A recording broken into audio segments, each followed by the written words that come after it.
The highlight of that was when Terrence Crawford got in the ring and they did their first stare down for the fight in September.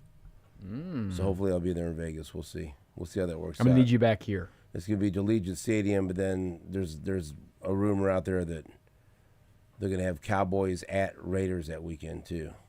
Ooh. September 12th, is that the first weekend for the NFL? The weekend, yeah. No, that may be second weekend. I don't know. No, that Labor Day, yeah, no, that would be the second weekend. September 12th is a Friday. It should be a Saturday, unless they were wrong on the broadcast. Yeah, September 12th is a Friday, 13th Saturday. Should be the 13th then? Yeah. I assume the league year will open up on the 4th. Is that right? Yeah, it's a very early Labor Day this year. It's the 1st of September. So, we're going to get the entire NFL schedule on the 14th. When? May 14th. May 14th. May 14th. Okay. Yeah, and I'm sure we'll start getting some more things trickling out because that's just next Wednesday. Get a few more things happening before that. You're all footballed up. You were at a Chiefs minicamp over the weekend. How was that? See and talk to all of the rookie draft picks and a couple of undrafted free agents they brought to the podium. Jake Renningstool, that's your Clemson tight end. I did see Coach Garrick Dieter Saturday night at the Variety Kids charity event that I was at, and Dieter was back at a table with some people. Where was that at? That was at the Overland Park Convention Center, the Sheraton, or is that what that property is? The Convention Center right over here. No, some friends of mine always have a table there. They're on the board of Variety Kids, which is an absolutely amazingly fantastic organization, and we go to that every year, and it was fun night. But then, yeah, Garrick Dieter, fancy Garrick Dieter was there, and his wife, Meg, is that her name, right? Yes. Yeah. And he told me, you talked to him about it Thursday, he had some ideas, some guys who were pretty good.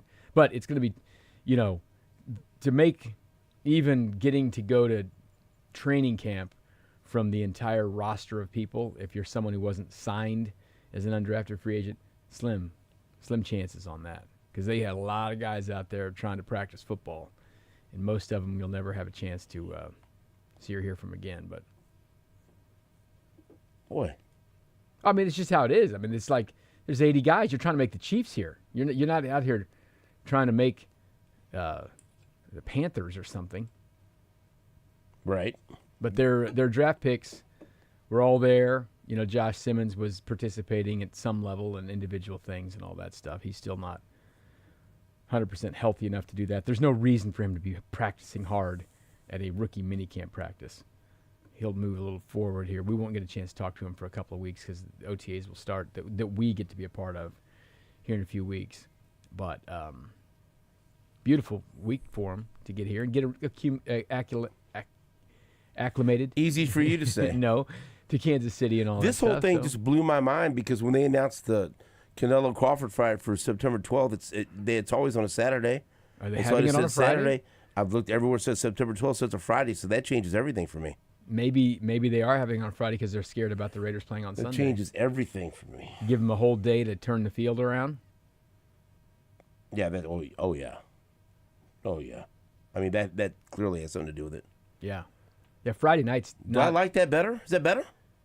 Sure. Is that better for me? Yeah, it is. Is it better for my purposes? Absolutely. I mean, you tell me because you'll have to do the show that day. You'll be fine. You get on a plane. No, 1 o'clock. I'll go there the day before. No, you'll need to. I'll be gone fight week, buddy. I'll be using my. You don't have any days. Oh, off. I got lots of. You don't have any days. I got about off. 4 weeks to spend right now, and I'm already planning them out. You've been off 17 times this year already. I'm gonna tell you something. If you want to compare days off, we can do that right now on the air. I haven't had a day off. Bubby. I haven't had a day off all year. Bubby Brewster. Friday'd be fun though. That's what I mean. Then you could come home on Saturday and be ready for the Chiefs or whatever on Sunday. Oh yeah, everything works out because I was okay. And then Kansas plays at Missouri September 6th. That's the week before. The week before. Okay, yeah. I was afraid it was going to be the 13th. Okay, all right. Hey, everything's lined up. Wait a second. Everything's Are you lined telling up. me you're going to the Kansas-Missouri game? If Gary Pinkel will have me. That's what it's down to. Your Yeah. coach will have you? Yeah. What's wrong with that? Nothing. It's my friend. But you're going. Yeah. It's not just some talk. No, I'm going to that. Of course I am. I think Jake's even mentioned he might go to that. You know, Coach Leipold's your friend, too. Of course, but I don't think he's going to let me sit with him for the game.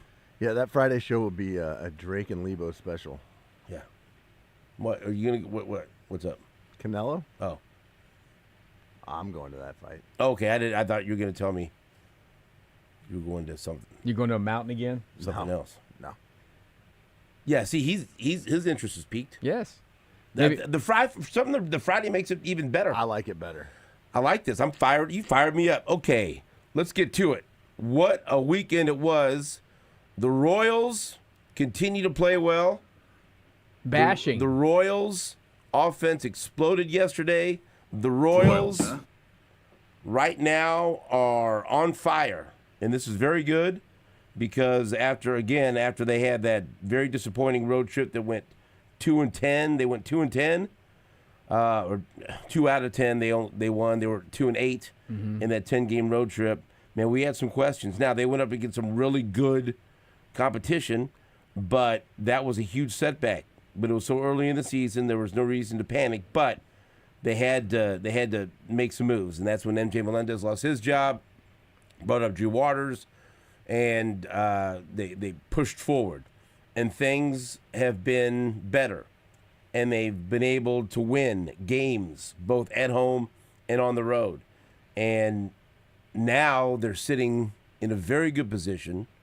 You feel very good about what's in front of them with the Chicago White Sox now. You've been waiting for this. You've been counting down for the Royals to play the White Sox.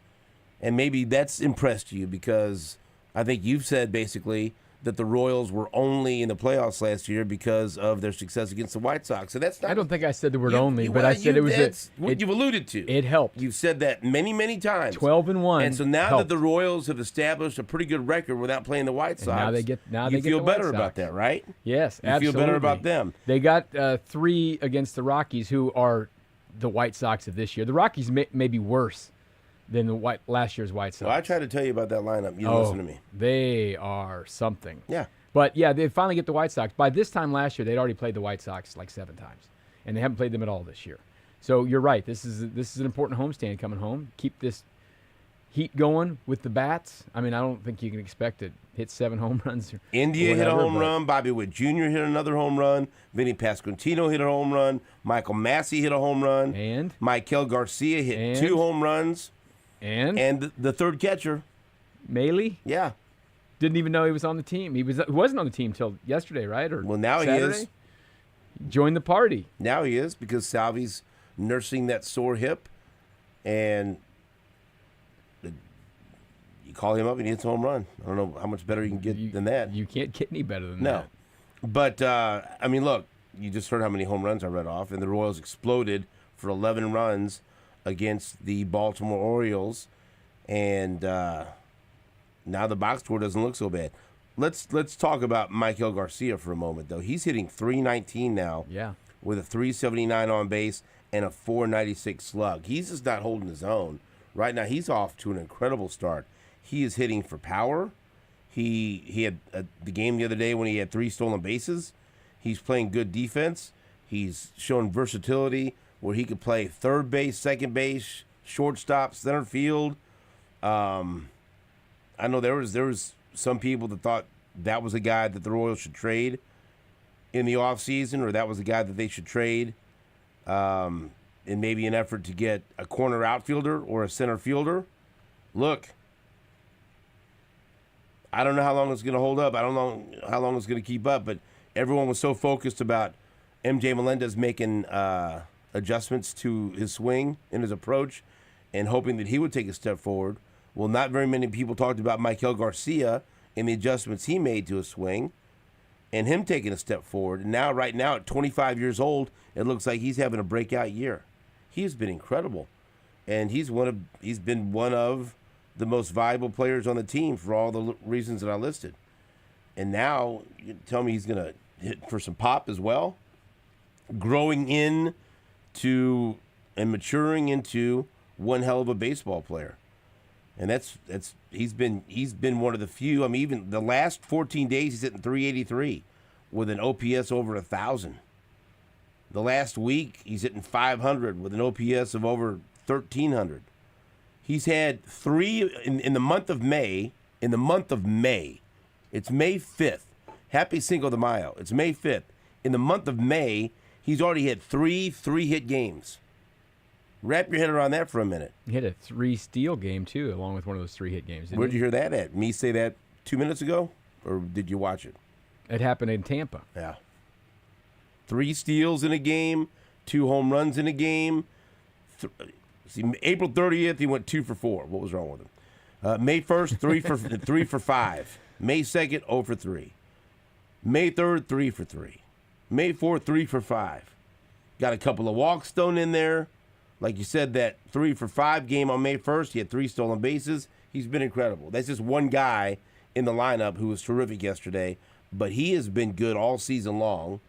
And if we spend so much time, as we did, bitching and complaining about MJ Melendez and Hunter Renfroe and guys that weren't hitting, well, let's highlight somebody who is, and a young player who looks like he's blossoming right in front of our eyes, Michael Garcia, locking it down at third base. By the way, MJ's up to 170 in AAA. That's red hot. Any concept of that, because I'm not looking at that at all. Hey, it's above the, Melendez line. No, well, I guess we set that at 100, right? Right, yeah. That's what I'm going to do. I'm going to choose to trust you and believe you, because I don't know that to be true. 170. I just looked. And I'm not going to. 170, because he was under his Melendez line last week. So. Yep.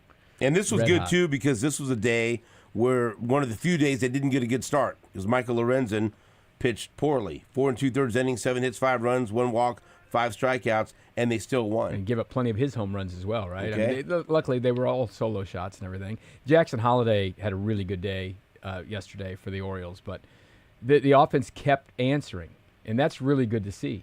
I can't believe Ryan Earn's slugging percentage is 600. That's crazy. He's found a little spot. Good for him, though. Put him in that ballpark. Good for I him. think a lot of left-handed batters would love to play in that ballpark. He wasn't going to do that here. No. He needed a change of scenery. He needed so to change good the for him. scenery. And listen, the Royals, there's a reason that they hit 7 home runs at that place, not at the K. Well, first of all, Baltimore's pitching's bad. Yes. And it's the little ballpark. cooperates. How many of those home runs were home runs at Kauffman Stadium? I think 2? I'd have to go out there with the Maybe 3. I'm disappointed. laser. And Remember I have no idea. the old Twitter follow, Would It Dong? What gone. is it with these Nate questions? Like, how would I know that? Well, I mean, you watched them, and you're like, okay. I think nearly every one of them that was hit to right don't field is know. not a home run. I don't at know. The K. I want you to go out there and look now. I wish they would allow Would It Dong to still exist. They'd made it take it down on Twitter. That was one of the fun ones. You could always see, was this a home run in every ballpark? Why is it gone? Because it's not their data or something. MLB said you can't do that anymore or something.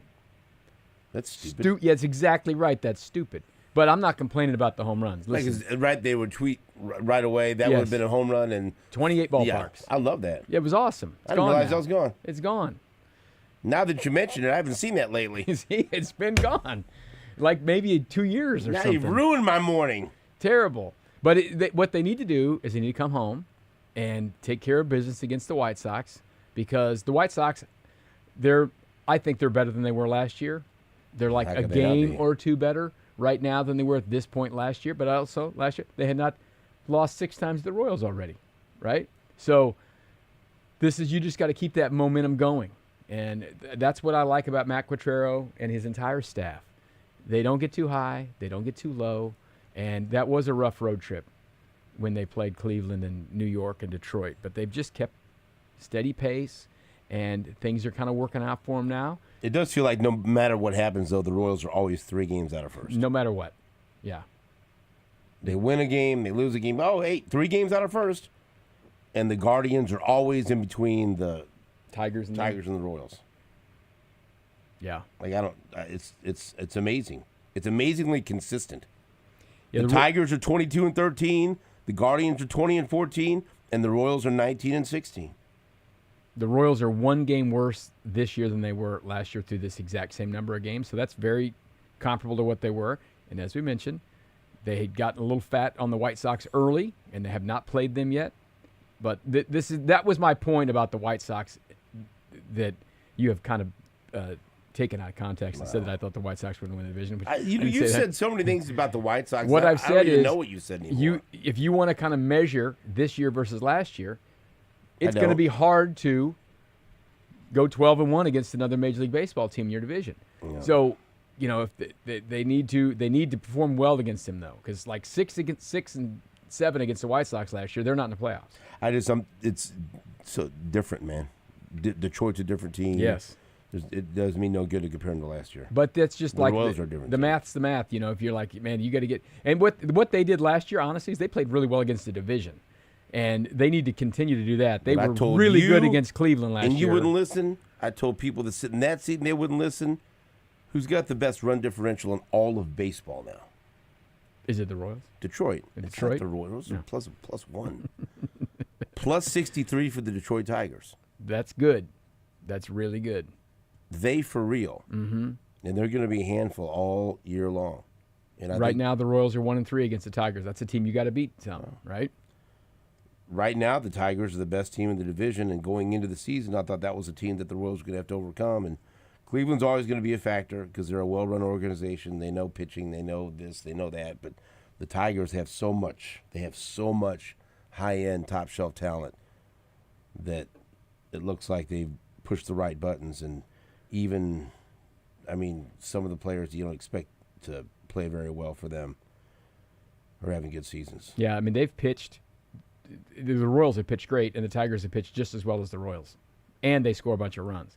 And you mentioned the Royals right now finally have a plus run differential, and that's just because they've scored a bunch of runs the last 2 days, right? Right. They were running around at 500 or a game over 500 with a minus run differential. Javier Baez has become a good player again. Just how many years of struggling? And 3 or 4? And they threw his ass into center field. And he's playing a good center field. So it was like, hey, play center field or you're not going to be on this team because you can't hit anymore. Now all of a sudden he's hitting very well and actually doing things they need to win baseball games. When it looked like they were just saddled with one of the worst contracts in baseball, he's actually turned back into a good player. So Detroit. Fun homestand coming up, though, with the White Sox and Red Sox. That'll be great. Yeah. Go take care of business. All right, we'll take a break. The Royals get another series win, and they come back to Kansas City to take on the Chicago White Sox. We've got a bunch of sound from out at Chiefs rookie minicamp. Your first chance to hear some of these players after actually meeting teammates and meeting coaches and getting out there and doing stuff on the field, so that'll be fun to listen to. Got all kinds of stuff going on between now and 10 o'clock. We're going to talk to Pete Sweeney from Arrowhead Pride. Scott Carroll, former Major League pitcher, will get his thoughts about the Royals and how they're doing right now and see how many things Leabo will say about his former team to his face, and you're so hurtful to people. Not hurtful. We got Todd Leabo, we got Jake Gutierrez, I'm Stephen St. John, and you're you on this Monday, May 5th, Cinco de Mayo. Back after this on Sports Radio 810 WHB. Stephen St. John. Wear and tear me, baby. I'm ready for it, man. Put the load on me. You are listening to A New Day with SSJ on Sports Radio 810 WHB. It's playoff time, and with Pick 6 from DraftKings, you can turn your hoops knowledge into real cash. Just make your picks, track your score, and if you hit all 6, you're looking at bigger payouts than Prize Picks Flex Plays. Nobody drops better payouts than Pick 6. Hit 6 picks, and that's 25 times your cash. And if you beat your competition, you could be looking at 500 times bag in your pocket. And right now, new customers get $50 in bonus picks with just a $5 entry. The playoffs are on, so why not take a shot at making a little money while you're watching? Download the DraftKings Pick 6 app right now and use code 810WHB. That's code 810WHB to play $5 and get $50 in bonus picks. Better payouts, bigger wins. Only with Pick 6 from DraftKings. The crown is yours. Gambling problem? Call 1-800-GAMBLER. Must be 18 plus. Age and eligibility restrictions vary by jurisdiction. Void where prohibited. David, one per new customer. Bonus awarded as non-withdrawable Pick 6 bonus picks that expire in 14 days. Limited time offer. Terms at pick6.draftkings.com/promos. JR and Company offers a lifetime workmanship warranty on every residential roof. Why? Because our roofers are that good. Kinda makes you wonder about the other guys. JR and Company, home of the free online storm check at jrstormcheck.com. Greenlight Kansas City is cleaning house. Literally, it's our spring cleaning clearance event, and deals are dropping all month long. From first-timers to long-timers, you'll find unbeatable savings across all 5 Kansas City locations. State Line, Bannister, Independence, Harrisonville, and now open on Ward Parkway. And don't miss our Mother's Day Super Saver. Yes, it's flour for mom, the way she really wants it. Come stock up before we clear it out. The best cannabis deals are always at greenlightdispensary.com. Spring is in the air, and that means one thing. Dandelions, henbit, and other broadleaf weeds are on their way to try to take over your lawn. This year, trust your lawn to Ryan Lawn and Tree. This is Larry Ryan. No other lawn care company delivers the results that we do. More than just a beautiful weed-free lawn, your trusted Ryan pros in the Clean Red trucks make sure your entire landscape is healthy, strong, and ready to look great, no matter what nature throws at it. The pros at Ryan Lawn and Tree are employee owners, many with degrees in horticulture and turf management. Full-time professionals going above and beyond every day to help you enjoy your best lawn ever. Get your free estimate at ryanlawn.com/no-weeds. New customer? Save 50% on your first application. Enjoy a worry-free, effort-free, and weed-free lawn at ryanlawn.com/no-weeds.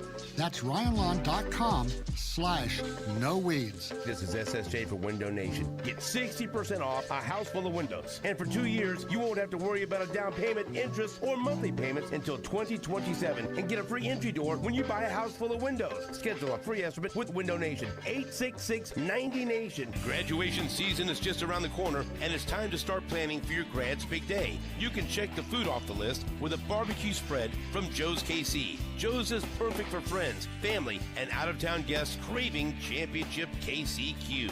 No party is too big or small. Let Joe's help you plan the perfect meal by calling their catering team at 913-362-0661 or look online at joeskc.com. Joe's KC has your grad day covered. Hi there, Gary Joslin with Joslin's Jewelry. We're the family jeweler in town that gets recommended by everybody. If you got a diamond from another store and are tired of going back and being hassled by the commissioned salespeople, bring it to Joslin's. We're glad to see you, and we're ready to help. Come see us at Joslin's Jewelry, 9529 Antioch. Joslin's Jewelry, the jeweler you'll recommend to your friends and family. Joslin's Jewelry, for the best that's yet to come. Drive away with savings today at Robert Brogdon's Olathe Buick GMC. As the #1 dealer in Kansas City,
Yo, I want to thank some great people that I spent some time with on Friday night.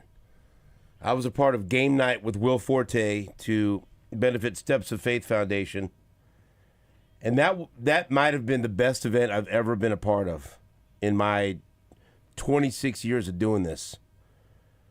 Of being lucky enough to do events in the community and around Kansas City. Man, that was so much fun. You can go to stepsoffaithfoundation.org and you can still donate, and also you can enter the raffle. They got some great raffle items until May 9th to continue to raise money for this event, for Steps of Faith. Basically helping out people that are in need, turning prosthetics into possibilities for uninsured amputees. It's a wonderful cause. And you heard Billy Brimblecom, who was in studio with us last week. Billy, the entire board, all the people that are involved with Steps of Faith, the entire production crew, the staff, everyone there at the Uptown Theater, everyone that did the sound, the director. I mean, it was fabulous. I cannot say enough good things about Will Forte. I spent a lot of time with Will. He was awesome. He was very nice. He's going to be coming on the show as soon as we work out the schedule soon to talk about his new show on Netflix, The Four Seasons. Which I've already finished. Good. So it's right on. It's a series, not a. It's a series. Okay. Series. 8 episodes. We're 3 in, so we had a chance to rip through that. Get 3 in there. And so, man, what a great guy. And I had a chance to spend a lot of time with Johnny Dare, and we were together for the rehearsal and everything else. Another great guy. Loved hanging out with him and helping to raise money. Just Lindsay Shively, great people all around. And so I was honored and humbled to be a part of it. We raised a whole bunch of money. I had a couple of tables of people there that actually were there to root for me. Mike Boddicker and his wife, and one of his sons, James, and a friend of his. My wife was there. Frank Bowl and his wonderful wife was there. So it was awesome. I cannot tell you. And you would have loved it because it was taking part in all these game shows and everything. And so I probably could have won something. I did pretty good. I did all right. And maybe the best thing of the night at one point, Will Forte, I think I don't know where it was. He goes, man, you're really funny. He told you that? Thank you, That's Will. nice. I appreciate that. That means something to me though. Yeah. That for him to say that. He's a very funny, and Dude. he's got so many little eclectic He's things awesome. he's done. I met him at several years ago at the Big Slick. We got to go to a VIP party. He's very nice. Oh yeah. He's awesome. He was a great host. He really seems like, he's not from here, but he seems like a little Midwestern nice guy, like all those guys who do all the great things around here. He loves Kansas City. Yeah. He loves Kansas City. And he was just, I cannot tell you how great that was. And so that was an awesome Friday night. And we got done. And before we went to a little get-together for all the people that were part of the event, we hopped in the car. Mama St. John hauled ass, drove straight to Grinders. We found You did all this on Friday? Yeah. We found a parking spot right outside Grinders, got in, and we saw like 80% of Richie with Dola White in front of, I think, 1,500 people. That looked like a fun night. Dude, that was crazy. There was 3 bands, right? Or 4 bands? Right, 3 bands. The Zeros, Disco Dick and the Miraballs, and then Dola White. And so we saw most of his set. And the first moment that it was even somewhat quiet in between songs, because he didn't think I was going to be there. Mm-hmm. I'd already told him I was sorry, there's no way. Right. And so then it kind of got quiet, and he was just killing it on stage. And then all of a sudden you hear, Richie! And he looks out, and he sees me and Mom, and he goes, it was almost like... Yeah, a good surprise. Disbelief / embarrassment. All at the same time. Yeah, all at the same time. Perfect. And then even after I said, "Were you surprised?" I was surprised I could hear you. Big voice. You overcame everything in that venue with your. I said, "Well, what am I do?" And the good news is, you didn't scream too much and hurt your voice. No, well, but it was awesome, man. I was so happy. Friday night was so perfect. I loved it so much. All right, now you were at Chiefs rookie minicamp. Yes.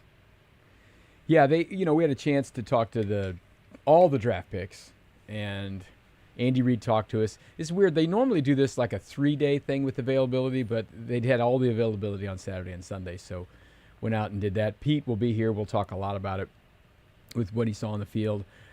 Big Pete. Pistol Pete. I'm going to tell you, all honesty, I didn't stay and watch all these practices. I'm not a huge fan of football practice. Are you a huge fan of football? I love football games, and I love football in the National Football League. But these practices are, they're really just to get the rookies and the undrafted people who are going to be part of the team a chance to get to know each other. They had a rookie dinner on Friday night. Clark Hunt speaks to the team, and he tells them all the history of the Chiefs. It's a chance to get them kind of, indoctrinated into what this is all about. And then they go through, some installs and stuff like that, and they get out there and they practice. But it's not full contact practice or anything like that. It's really just kind of to get them here and get around them a little bit. But it's their first part of being in the National Football League. And for the other guys, too, like Jared Casey, the KU tight end, fullback / tight end. H-back. They put on the board tight end, but, it's like Jake Brenningstool came in, and then Jared Casey came in after, and you realize everything that Jared Casey has overcome to play at Kansas. This is not a big guy, right? Not a tall guy, and just has great heart and fought his way onto Kansas Tremendous roster heart. And helped them turn into a legitimate football program and all that. And now he was just super happy.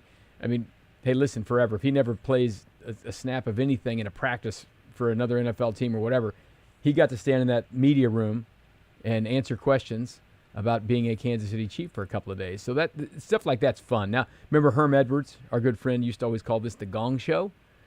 Because there is a chance that you can be one of these 70 guys who just got an invite to be there, and you can show enough with the team that you can get to hang around for OTAs, and then you've got another handful of practices where, hey, listen, maybe you get an invite to training camp, and then you have to keep fighting and fighting and fighting to get to, God, hopefully be on the practice squad for a few weeks or whatever. You know what I mean? It's not an easy climb for these guys, especially on a roster like the 2025 Kansas City Chiefs. But we'll play some of the sound in the 8 o'clock hour from, I'll tell you this right now. Of all the guys we got to talk to, I couldn't have been more impressed with Jeffrey Bassa, the linebacker from Oregon. He sounds like exactly the kind of person who Spags loves.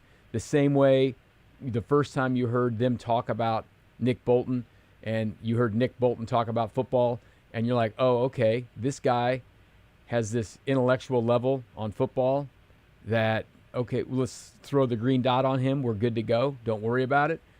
Bassa sounds like Nick Bolton when he's talking about football. He will play it sound. He's talking about when he was in high school, all he would do was watch defensive breakdowns on YouTube of coaches and stuff like that. Like he's one of those guys. So, okay, yeah, half the high school kids are watching YouTube videos of people pranking each other, and this kid's watching defensive breakdowns from college teams and pro teams. That's the kind of football, gym rat type kind of guy you like and that Spags likes. Very much reminds me, I remember the first time Spags was talking about Nick Bolton. You could just tell he had a little glimmer in his eye. And I think, we haven't talked to Spags about this kid.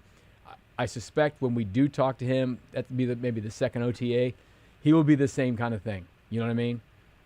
Because Spags will sometimes say, yeah, it was like midnight, and Nick texted me and said something. You can tell who Spags likes. Yeah, you can absolutely tell. No, and I think he's going to love this kid.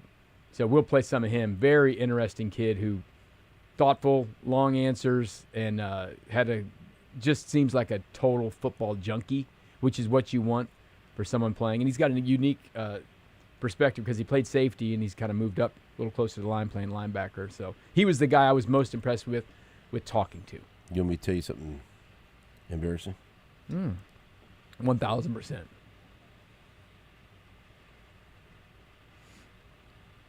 I cried at the end of The Righteous Gemstones. I haven't watched it yet. Series finale. I got to watch it tonight. Me and Susan both cried. Joyful tears?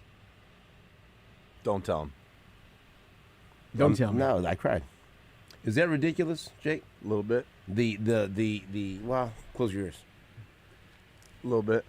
The letter, the words. Yeah, that was good. It resonated big time with Susan and I. Yeah. Because we're getting parents? closer to be empty nesters. Right. And that letter and the way it was, and him, you know. Yeah, that was a touching moment. When they showed him at the table and he was in tears reading the Yeah. letter from his you know, ex-wife that had passed away. Amy Lee. Yeah, Amy Lee, and then how it ended was like I get it. That was beautiful. That's not ridiculous. That was a beautiful way to end it. It was. And I looked at her and I said, man, did that hit home? Those words hit hard. You know what I mean? I just wanted a little bit more baby Billy. It's about. No, I was happy that he was happy too. Yeah. But it's like about never saying goodbye, or about just the way you say goodbye. That was so well written. That was beautiful. I'm gonna go back and watch that again. But that was I did not expect that. Yeah, that was good. I didn't. I've laughed until I've cried watching that show, but I've never been so like. And then I'm just thinking, man, this show has provided me so many moments of laughter and joy over the past several years. I was sad to see it go. That's all. No, it's good. Emotional. I mean, I wasn't like, oh, but I teared up. Like, that's beautiful. And at the end, to finish it with the smile on John Given's the smile on his face, yeah, that was beautiful. That was so beautiful. Giant smile. All right, we'll take a break. Back after this on Sports Radio 810 WHB.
Welcome back to New Day with SSJ on Sports Radio 810 WHB.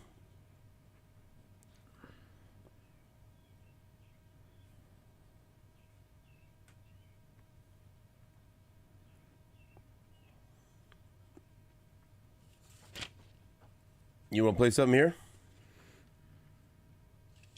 Now? We can. Well, I mean, we could play Josh Simmons. You want to wait for another day? Or? Wow. I was told we're going to play these things at 8 o'clock. We can play the Josh Simmons, though. It's pretty short. I mean, do you have a little, that's sort of a little nothing? A little something? Yeah, we can play Josh Simmons You not here. care about people in the 6 o'clock hour? Maybe they have to go to work. Sure they do. Josh Simmons, the first-round draft pick of the Chiefs, is here, but, he's not fully participating. We'll hear from Andy a little bit later, but Andy says he's a little further along than they thought he might be. Because I think there was some, listen, they did all the medical stuff on him, but you don't really know until you get someone there and they going to check him out and everything. But he did come in and meet with the media. This was on Saturday. So they had been there for a day or so, kind of getting acclimated. But here is Josh Simmons, the tackle, who the Chiefs drafted with their first pick, meeting with the media. This weekend? I'll be getting my toes wet, but right now everything's on rehab, so whenever the trainers, or whatever the trainers will have me doing is kind of what I'll be doing. Can you give us a sense of what you'll be doing between now and the start of training camp? Can't really say. That's one of the conversations I have to have with the trainers, but it'll probably be a conversation will be had probably.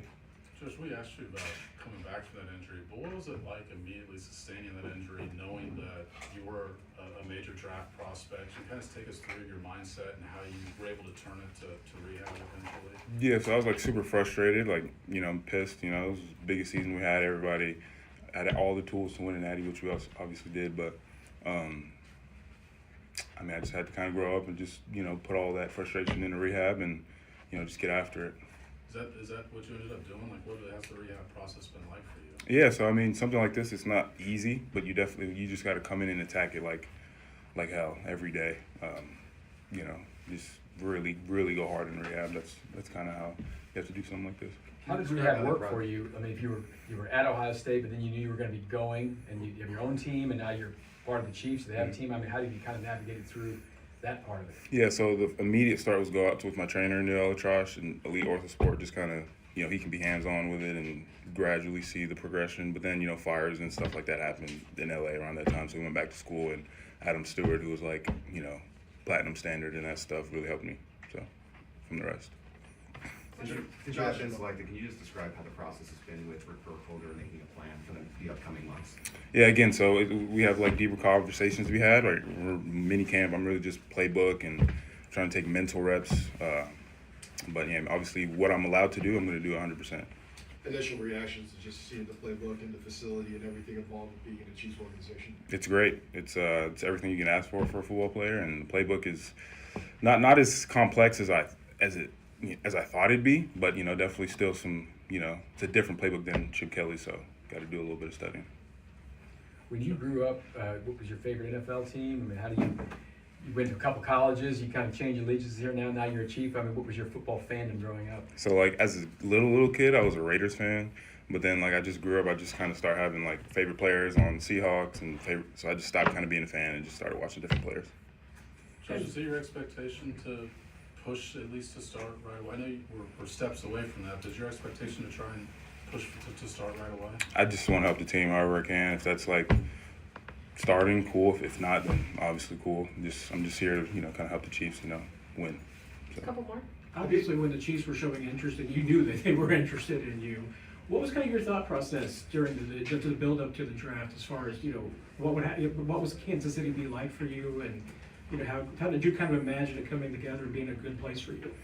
It was kind of like you said, they were showing a lot of love, and the combine interviews went to what I thought was pretty good. So I definitely thought that was on the table coming April 24th.